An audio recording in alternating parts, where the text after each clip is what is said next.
शांती. आज 20 जानेवारी 2021 ची मुरली आपण ऐकत आहोत. मुरलीचे सार आहे, गोड मुलांनो, पूर्ण कल्पातील हे सर्वोत्तम कल्याणकारी संगमयुग आहे. यामध्ये तुम्ही मुले आठवणीच्या सॅक्रिनने सतोप्रधान बनत आहात. प्रश्न आहे, अनेक प्रकारच्या प्रश्नाच्या उत्पत्तीचे कारण आणि त्या सर्वांचे निवारण काय आहे? उत्तर आहे, जेव्हा देह अभिमानामध्ये येतात त्यामुळे संशय निर्माण होतात आणि संशय आल्यामुळेच अनेक प्रश्नांची उत्पत्ती होते. बाबा म्हणतात, मी तुम्हा मुलांना जो धंदा दिला आहे, पतितापासून पावन बना आणि बनवा. या धंद्यामध्ये राहिल्यानेच सर्व प्रश्न नाहीसे होऊन जातील. गीत आहे, तुम्हाला प्राप्त करून आम्ही सारे जग प्राप्त केले आहे. ओम शांती. गोड गोड आत्मिक मुलांनी गीत ऐकले. हे कोणी म्हणले? गोड गोड आत्मिक मुलांना जरूर आत्मिक पिताच म्हणू शकतात ना.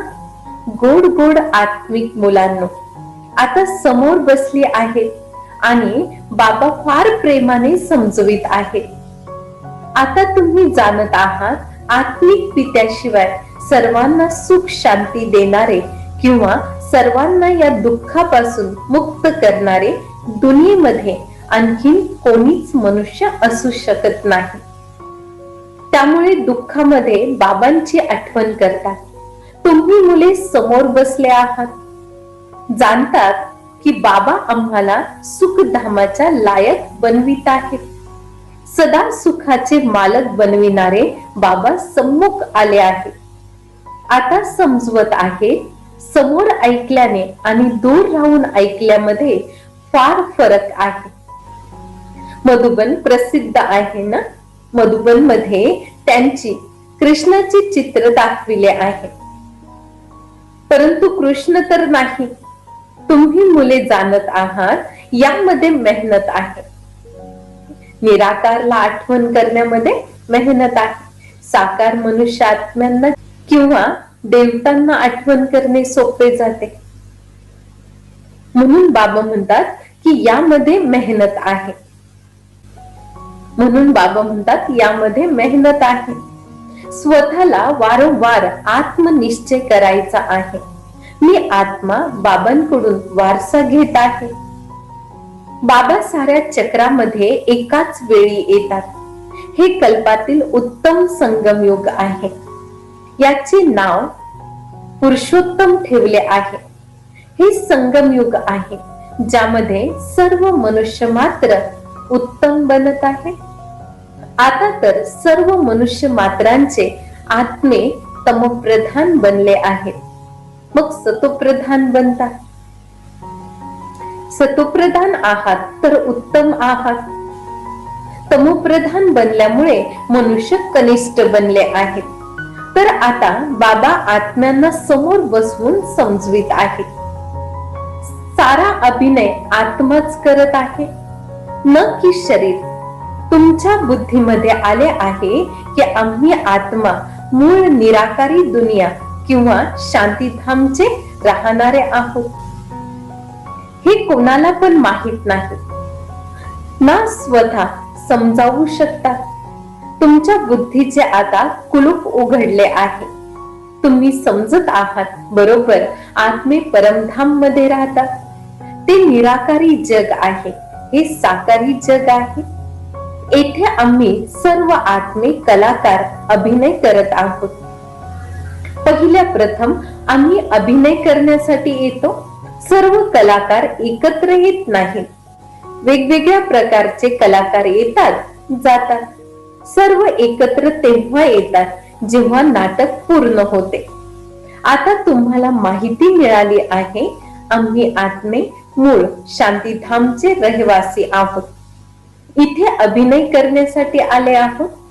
बाबा पूर्ण वेळ अभिनय करण्यासाठी येत नाहीत. आम्ही पण अभिनय करत करत सतोप्रधान पासून तमोप्रधान बनले आहोत. आता तुम्हा मुलांना समोर ऐकल्यामुळे फार मजा वाटते. एवढी मजा मुरली वाचल्याने मिळत नाही. इथे सम्मुख आहात ना. आता तुम्ही समजत आहात की भारत देवी देवतांचे स्थान होते. आता नाही. चित्र पाहता ते तर होते जरूर आहोत. आम्ही तेथील रहिवासी आहोत. पहिल्या प्रथम आम्ही देवता होतो. आपल्या अभिनयाची आठवण कराल की विसरून जाल. बाबा म्हणतात, तुम्ही इथे हा अभिनय केला आहे. हे विश्व नाटक आहे. नवीन दुनिया मग जुनी दुनिया होते. पहिल्या प्रथम वरून जे आत्मे येतात तर ते सुवर्ण युगामध्ये येतात. या सर्व गोष्टी आता तुमच्या बुद्धीमध्ये आहेत. तुम्ही विश्वाचे मालक महाराजा महाराणी होता. तुमची राजधानी होती ना. आता तर राजधानी नाही. आता तुम्ही शिकत आहात. आम्ही राजाई कशी चालवू. तेथे वजीर नसतात. मत देण्याची आवश्यकताच नसते. ते तर श्रीमताद्वारे सर्वोत्तम बनले आहेत. मग त्यांना दुसऱ्यांकडून मत घेण्याची आवश्यकताच राहत नाही. जर कोणाकडून मत घेतली तर समजून येते की त्यांची बुद्धी कमजोर आहे. आता जी श्रीमत मिळत आहे ती सतयुगामध्ये पण कायम राहते. आता तुम्ही समजत आहात. पहिल्या प्रथम बरोबर या देवी देवतांचे अर्धा कल्प राज्य होते. आता तुमची आत्मा ताजी तवानी होत आहे. हे ज्ञान परमात्मा शिवाय कोणी पण आत्मा देऊ शकत नाही. आता तुम्हा मुलांना देही अभिमानी बनायचे आहे. म्हणजे देहामध्ये राहून आत्म्याचा अभ्यास करायचा आहे. याला म्हणले जाते देही अभिमानी.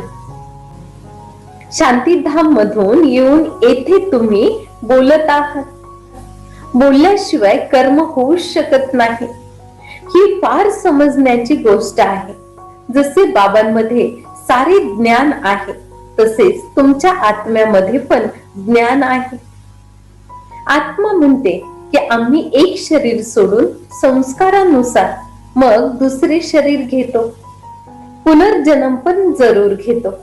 आत्म्याला जो अभिनय करावा लागतो ती करते. संस्कारानुसार दुसरा जन्म घेतात. आत्म्याची दिवसेंदिवस पवित्रतेची ताकद कमी होत जाते. पतित अक्षर द्वापर पासून निघाले आहे तरी पण थोडासा फरक जरूर पडत आहे. तुम्ही नवीन घर बनवता. एका महिन्यानंतर काहीतरी फरक पडतो ना. आता तुम्ही मुले जाणता बाबा आम्हाला वारसा देत आहे. बाबा म्हणतात, मी आलो आहे तुम्हा मुलांना वारसा देण्यासाठी. जेवढा जे पुरुषार्थ करते तेवढे पद मिळेल. बाबांजवळ कोणता फरक नाही. बाबा जाणतात मी आत्म्यांना शिकवित आहे. आत्म्यांचा हक्क आहे बाबांकडून वारसा घेण्याचा. यामध्ये स्त्री पुरुषाचा भेद राहत नाही. तुम्ही सर्व मुले आहात. बाबांकडून वारसा घेत आहात. सर्व आत्मे भाऊ भाऊ आहेत. ज्यांना बाबा शिकवित आहेत, वारसा देत आहेत. बाबा आत्मिक मुलांबरोबर बोलत आहेत. हे प्रिय गोड फार वर्षांनी भेटलेल्या मुलांनो, तुम्ही फार वेळ अभिनय करून करून मग आता येऊन भेटले आहात आपला वारसा घेण्यासाठी. हे पण विश्व नाटकामध्ये नोंदलेले आहे. सुरुवातीपासून अभिनय नोंदलेला आहे. तुम्ही कलाकार अभिनय करण्यासाठी कर्म करत आहात. आत्मा अविनाशी आहे. यामध्ये अविनाशी अभिनय भरलेला आहे. शरीर तर बदलत राहते ना. बाकी आत्मा फक्त पवित्र पासून अपवित्र बनते, पतित बनते. सतयुगामध्ये पावन असतात. याला म्हणले जाते पतित दुनिया. जेव्हा देवतांचे राज्य होते तर ती निर्विकारी दुनिया होती. आता नाही. हा खेळ आहे ना. नवीन दुनिया मग जुनी दुनिया बनते. जुनी दुनिया मग नवीन दुनिया बनते. आता सुखधाम स्थापन होत आहे. सर्व आत्मे मुक्तिधाम मध्ये राहतील. आता हे बेहदचे नाटक पूर्ण होत आहे. सर्व आत्मे मच्छरांसारखे निघून जातील. यावेळी जी पण आत्मा येते तर पतित दुनियेमध्ये त्यांची काय किंमत आहे? किंमत त्यांची आहे जे पहिल्या प्रथम नवीन दुनियेमध्ये येतात. तुम्ही जाणता की जी नवीन दुनिया होती ती मग जुनी झाली आहे. नवीन मध्ये आम्ही देवी देवता होतो. तिथे दुःखाचे नाव नसते. इथे तर अथाह दुःख आहे. बाबा येऊन दुःखाच्या दुनियेपासून मुक्त करत आहेत. ही जुनी दुनिया जरूर बदलणार आहे. तुम्ही समजत आहात बरोबर. आम्ही सतयुगाचे मालक होतो. मग 84 जन्मानंतर असे बनलो आहोत. आता मग बाबा म्हणतात माझी आठवण करा तर तुम्ही स्वर्गाचे मालक बनाल. तर आम्ही स्वतःला आत्मनिश्चय करून बाबांची आठवण करू. काही तर मेहनत करावी लागेल ना. राजाई प्राप्त करणे काही सोपे थोडीच आहे.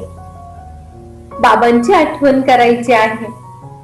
हे मायेचे आश्चर्य आहे जे वारंवार तुम्हाला विसरून टाकत आहे. त्यासाठी उपाय केला पाहिजे. असे नाही की माझे बनल्यामुळे आठवण येत राहील. शिवबाबांचे आपण बनलो तर बाबा आठवणीत आहेतच असे नाही. बाकी पुरुषार्थ काय करायचा नाही. जोपर्यंत जिवंत आहात तोपर्यंत पुरुषार्थ करायचा आहे. ज्ञान अमृत पीत राहायचे आहे. हे पण समजत आहात आमचा हा शेवटचा जन्म आहे. या शरीराचे भान सोडून आत्म अभिमानी बनायचे आहे. गृहस्थ व्यवहारामध्ये पण राहायचे आहे. पुरुषार्थ जरूर करायचा आहे. फक्त स्वतःला आत्मनिश्चय करून बाबांची आठवण करायची आहे. त्वमेव माताच पिता त्वमेव. आपण भक्ती मार्गामध्ये गात आलो ना. हे सर्व भक्ती मार्गाची महिमा आहे. तुम्हाला फक्त एक अल्पची आठवण करायची आहे. एकच अति गोड वस्तू आहे. इतर सर्व गोष्टी सोडून एक अति गोड म्हणजे बाबांची आठवण करायची आहे. आता तुमची आत्मा तमोप्रधान बनली आहे. त्याला सतोप्रधान बनविण्यासाठी आठवणीच्या यात्रेमध्ये राहा. सर्वांना हे सांगा बाबांकडून सुखाचा वारसा मिळत आहे. सुख सतयुगामध्ये असते. सुखधाम स्थापन करणारे बाबा आहेत. बाबांची आठवण करणे फार सोपे आहे. परंतु मायेचा विरोध फार होत आहे. त्यामुळे प्रयत्न करून बाबांची आठवण करा तर त्यातील खाद निघून जाईल.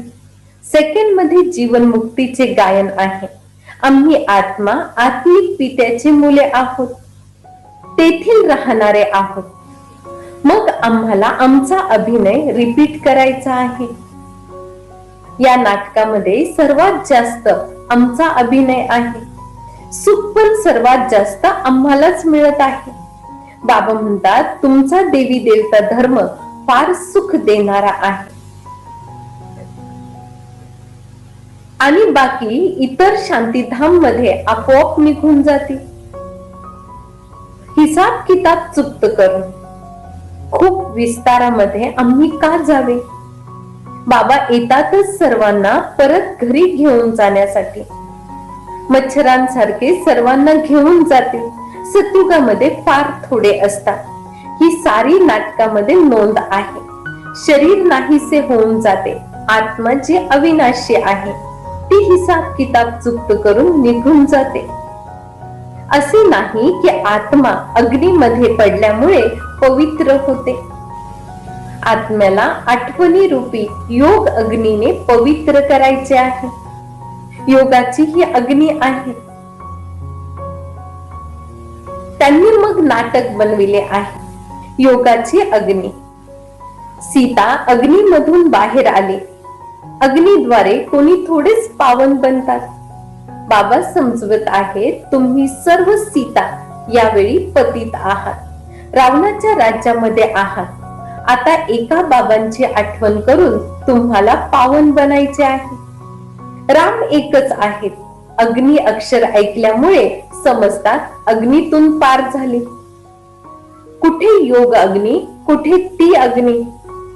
आत्मा परमपिता परमात्म्या बरोबर योग लावून पावन बनत आहे. रात्रंदिवसाचा फरक आहे. नरकामध्ये सर्वच सीता रावणाच्या जेलमध्ये आहे, शोक वाटिकामध्ये आहे. येथील सुख तर कागविष्टेप्रमाणे आहे. भेट केली जाते, स्वर्गामध्ये खूप सुख आहे. तुम्हा आत्म्यांचा आता शिवसाजन बरोबर साखरपुडा झाला आहे, एंगेजमेंट झाली आहे. तर आत्मा स्त्री झाली ना. शिवबाबा म्हणतात फक्त माझी आठवण करा तर तुम्ही पावन बनाल. शांतीधामला जाऊन मग सुखधाम मध्ये यायचे आहे. तर मुलांना ज्ञान रत्नाने झोळी भरून घ्यायची आहे. कोणत्या पण प्रकारच्या संशयामध्ये यायचे नाही. देह अभिमानामध्ये आल्याने मग अनेक प्रकारचे प्रश्न उठतात. मग बाबा जो धंदा देत आहे ते करत नाही. मूळ गोष्ट आहे आम्हाला पतितापासून पावन बनायचे आहे. इतर गोष्टी सोडून द्यायच्या आहेत. राजधानीमध्ये जो रीती रिवाज आहे तो चालेल. जसे महल बनविले होते तसे बनते. मूळ गोष्ट पवित्र बनण्याची आहे. बोलतात पण की हे पतित पावन, पावन बनल्यामुळे सुखी बनतात. सर्वात पावन देवी देवता आहेत. आता तुम्ही 21 जन्मासाठी सर्वोत्तम पावन बनत आहात. त्याला संपूर्ण निर्विकारी पावन म्हणले जाते. तर बाबा जी श्रीमत देत आहेत त्यावर चालले पाहिजे ना. कोणता पण संकल्प निर्माण करायची आवश्यकताच नाही. प्रथम आम्ही पतित पासून पावन तर बनू. बोलवितात पण की हे पतित पावन, परंतु समजत काहीच नाही. हे पण समजत नाही पतित पावन कोण आहे. ही पतित दुनिया आहे, ती पावन दुनिया आहे. मुख्य गोष्ट आहे पावन बनण्याची. पावन कोण बनवितात हे काही पण माहित नाही. पतित पावन म्हणून बोलवितात, परंतु त्यांना सांगा तुम्ही पतित आहात तर बिघडून जातात. स्वतःला विकारी कोणी समजत नाही. असे म्हणतात गृहस्थ व्यवहार तर सर्वांचाच आहे. राधाकृष्ण लक्ष्मी नारायणला पण मुले होती ना. तिथे योग बळाद्वारे मुले होतात. हे विसरून गेले आहे. त्याला निर्विकारी दुनिया म्हणली जाते. ते शिवालय आहे. बाबा म्हणतात पतित दुनियेमध्ये एक पण पावन नाही. हे बाबा तर पिता, शिक्षक आणि सद्गुरु आहेत, जे सर्वांची सद्गती करत आहे. तिथे तर एक गुरु निघून गेले तर मग मुलाला गादीवर बसवितात. आता ते कसे सद्गतीमध्ये घेऊन जातील. सर्वांचा सद्गती दाता तर एकच आहे. यामध्ये फक्त देवी देवता असतात. बाकी एवढी सर्व आत्मे शांतीधामला निघून जातात. बाबा रावण राज्यापासून मुक्त करतात. बाबा पवित्र बनवून सर्वांना घेऊन जातात. पावन पासून मग कोणी झटक्यात पतित बनत नाही. नंबरवार उतरत राहतात. सतोप्रधान पासून सतो रजो तम. तुमच्या बुद्धीमध्ये 84 जन्माचे चक्र बसले आहे. तुम्ही जसे आता प्रकाश स्तंभ आहात, ज्ञानाने या चक्राला ओळखले आहे. हे चक्र कसे फिरत आहे. आता तुम्हा मुलांना इतर सर्वांना रस्ता सांगायचा आहे. सर्व बोटीत आहेत. तुम्ही वैमानिक आहात, रस्ता सांगणारे. सर्वांना सांगा तुम्ही पायलट आहात, रस्ता सांगणारे. सर्वांना सांगा तुम्ही शांतीधाम सुखधामची आठवण करा. कलियुग दुःखधामाला विसरून जावा. अच्छा, गोड गोड फार फार वर्षानंतर भेटलेल्या मुलांप्रती माता-पिता बापदादांची प्रेमपूर्वक आठवण आणि सुप्रभात. आत्मिक पित्याचा आत्मिक मुलांना नमस्ते. आम्हा आत्मिक मुलांचाही माता-पिता बापदादांना खूप खूप आठवण आणि नमस्ते नमस्ते. धारणेसाठी मुख्य सारांश आहे. पहिला आहे, जोपर्यंत जिवंत आहात तोपर्यंत ज्ञान अमृत पीत राहायचे आहे.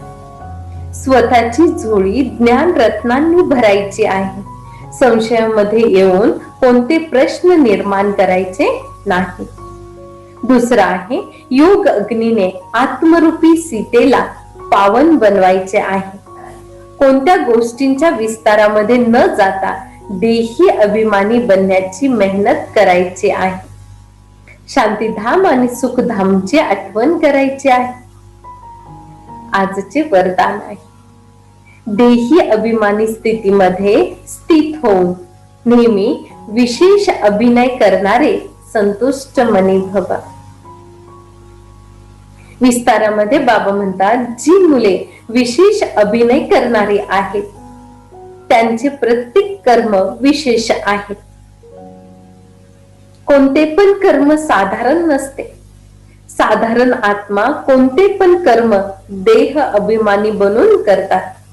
जे देही अभिमानी स्थितीमध्ये स्थित होऊन कर्म करतात ते स्वतः नेहमी संतुष्ट राहतात आणि दुसऱ्यांना पण संतुष्ट करतात.